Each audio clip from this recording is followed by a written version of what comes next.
Hi, I'm Kerry Lord. This video forms part of a series to accompany the Edwards Menagerie crochet collection of animals, birds and dinosaurs. So in this video, I'm going to demonstrate closing your final round once you've finished making a part like a head.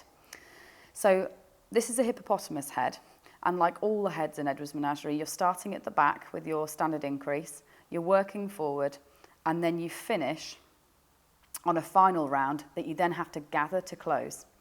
Now the reason I'm showing the hippopotamus is it finishes on 18 stitches, and this often makes people panic that there's too many stitches to gather together. But I'm just going to demonstrate that if you do a running stitch round the half outside stitches, you'll find that they will pull close to a tight circle even with as many as 18 stitches.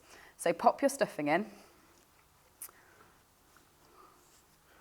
Obviously remembering, as always, the reminder not to overstuff them.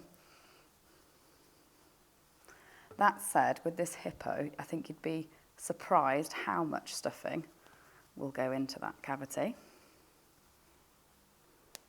Then take your darning needle, and a great tip is when you're making all these parts, legs, heads, bodies included, leave a nice long tail on each piece when you finish, because that means that you're never going to have to rejoin yarn to actually finish that piece. You can just use your yarn as you were making it.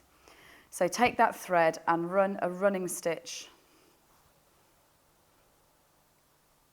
in and out around those outside stitches. And the reason the hippopotamus does end on so many is because the closing 18 together gives you a really blunt finish, which is what creates the shape of the face. I think a lot of people have read the pattern and panicked that the final line is missing.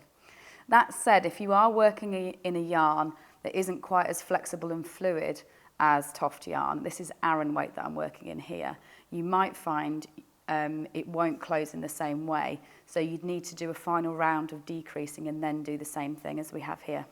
So after you've done those running stitches, you just need to pull, and you'll see those stitches will pull together and close off that circle, and then you just sew in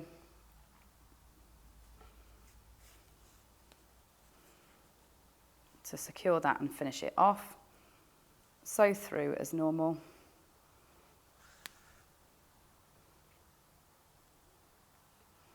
There we go.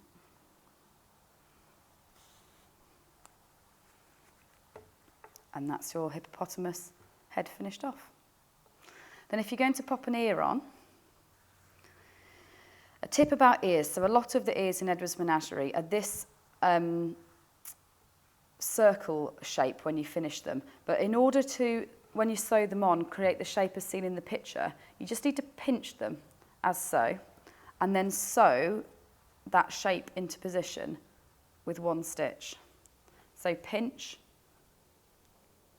and then just sew across like that, and that creates that shape from the flat circle.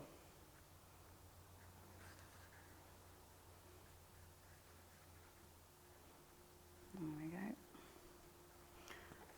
And all you need to remember with small pieces like ears is less is more in terms of seeing the stitches, but you need to make sure that they're really secure, because it is a small part, the ear. It's the smallest part that you'll be sewing on.